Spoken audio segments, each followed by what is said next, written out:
Então a taxa Selic acabou de subir de novo. O Banco Central acabou de anunciar um aumento de 1,5 ponto, levando ela de 9,25% ao ano para 10,75% ao ano. E agora?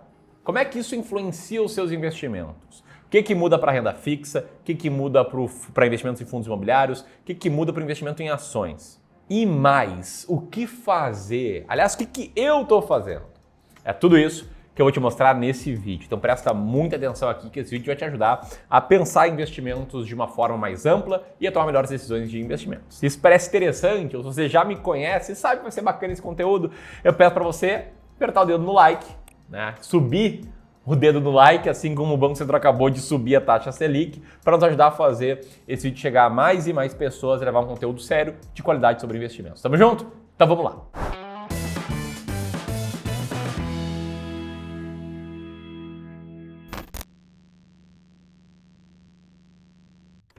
Antes de mais nada, para estar todo mundo na mesma página, o que é a taxa Selic? Taxa Selic é a taxa básica de juros da economia. Ela é uma meta para retorno do ativo com o menor risco possível, tanto de crédito quanto de volatilidade, que é o Tesouro Selic. É o nome chamado no Tesouro Direto para um título público de código LFT. A taxa Selic, por ser esse parâmetro que guia a rentabilidade do Tesouro Selic, também indiretamente guia a rentabilidade de vários outros ativos. Por quê? Porque o CDI, uma outra sigla, né, ele é idêntico à taxa Selic. Então, sempre que você investe em algum ativo de renda fixa que tem um retorno linkado ao CDI, como por exemplo, esse ativo rende 100% do CDI, 120% do CDI, 90% do CDI, esse ativo também mudou agora de rentabilidade por conta desse novo aumento da taxa Selic. Então, por que a taxa Selic mudou? A forma mais fácil de explicar isso é te lembrando que a inflação está em alta.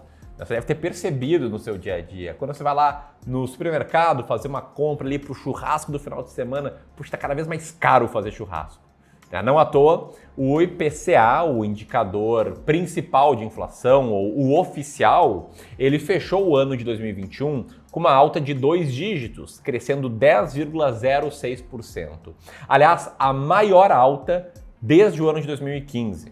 Aliás, a inflação brasileira fica entre as maiores do G20, um grupo das 20 maiores economias do mundo, perdendo apenas para a Turquia e para a Argentina.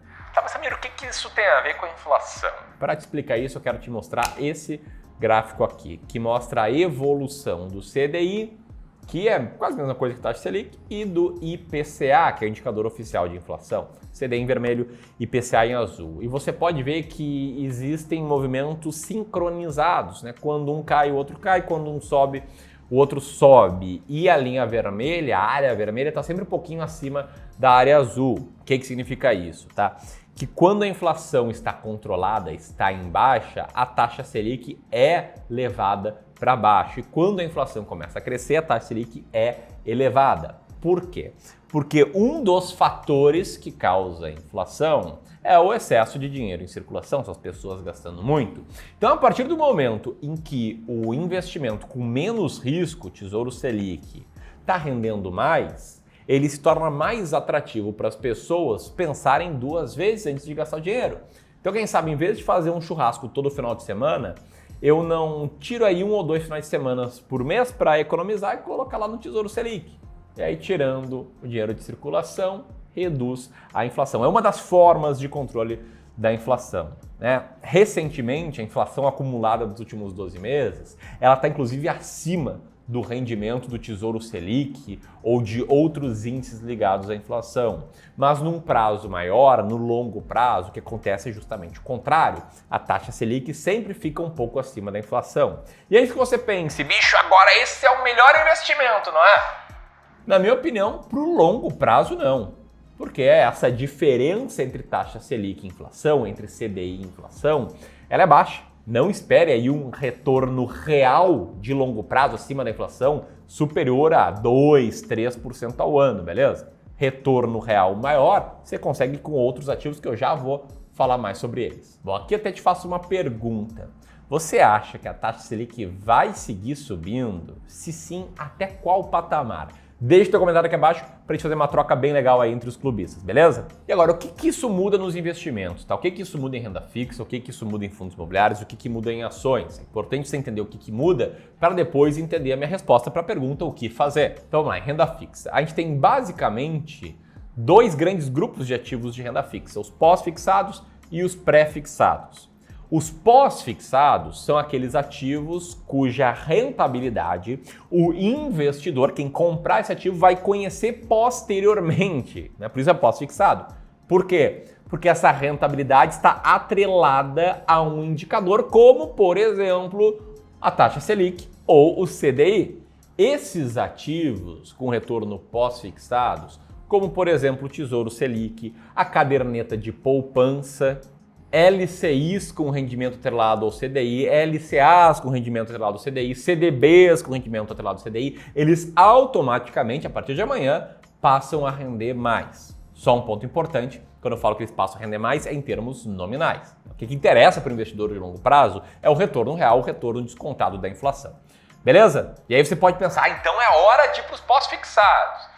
Calma, que depois eu respondo isso. Quanto isso, deixa eu te explicar o que acontece com os ativos pré-fixados, como por exemplo o Tesouro pré-fixado ou ainda o Tesouro IPCA+, que é um ativo que tem uma parcela pós-fixado, atrelado ao IPCA, a inflação, e outra parcela pré-fixado, que é a taxa que o governo promete pagar acima da inflação. Tem muita gente que fala, olha, quando a taxa Selic aumenta é ruim para esses ativos. E sendo bem franco, não é bem assim não, tá? Esses ativos, embora de renda fixa, eles variam no prazo curto. Por quê? Porque a taxa de juros oferecida por eles varia em prazos mais curtos.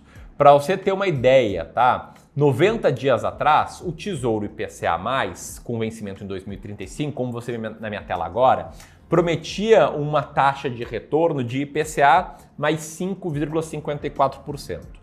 E ao longo desses últimos 90 dias, dia após dia, essa taxa foi caindo, caiu até abaixo de 5%. Lá no dia 13 de dezembro passou a oferecer IPCA mais 4,98%. E depois disso, essa taxa subiu de novo e está agora na faixa dos 5,6%. Como essa taxa oscila automaticamente no curto prazo, o preço desse título também oscila e oscila de forma inversamente proporcional. Então, conforme a taxa oferecida vai diminuindo, o preço do ativo vai subindo e quando a taxa vai aumentando, o preço desse ativo vai caindo. E pode ver que essa dinâmica aqui não tem nada a ver com a taxa Selic, embora muitos acreditem que tem. Não tem a ver, beleza? Essa dinâmica, ela reflete outra coisa, ela reflete a expectativa da taxa Selic futura, a expectativa de qual vai ser a taxa de juros lá no futuro. E a taxa Selic hoje, ela é um dos vários indicadores de qual vai ser a taxa Selic no futuro.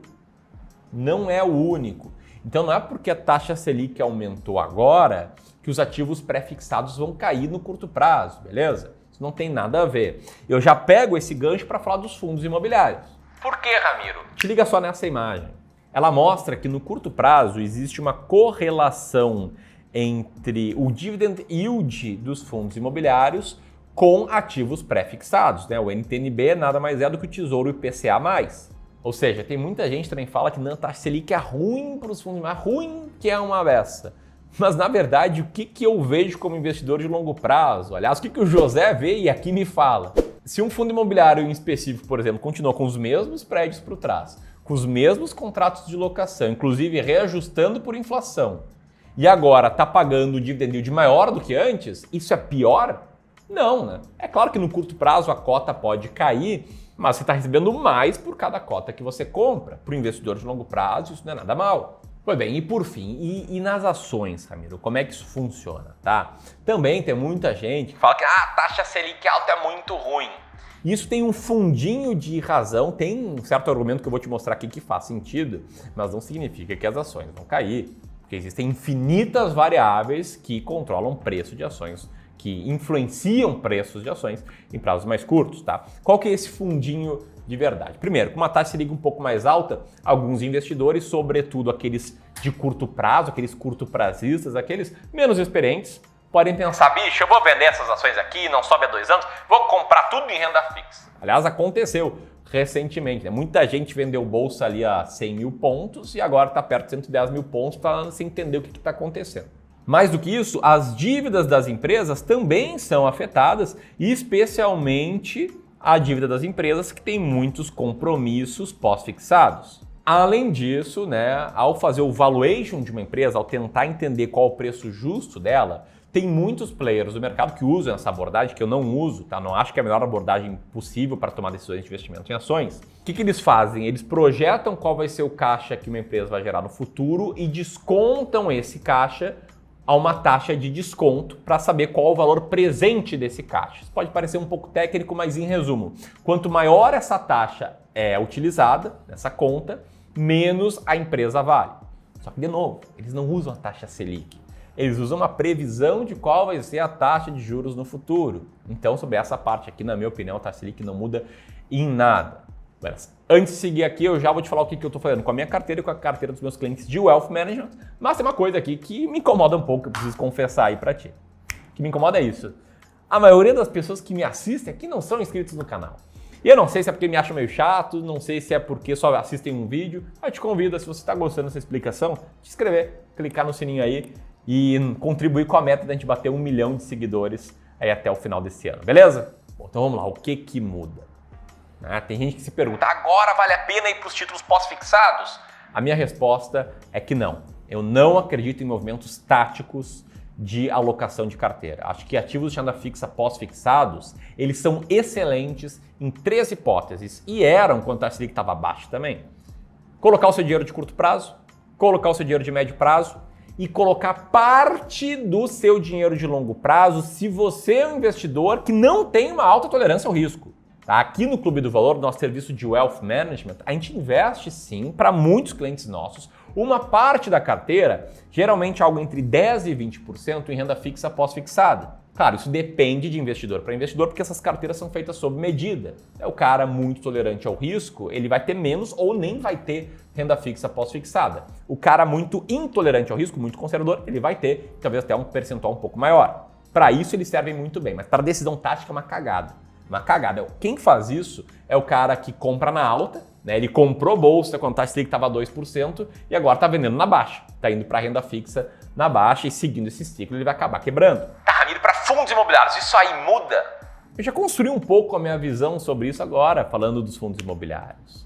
Poxa, tem os mesmos fundos, com os mesmos prédios, com os mesmos inquilinos, pagando a mesma quantidade de proventos.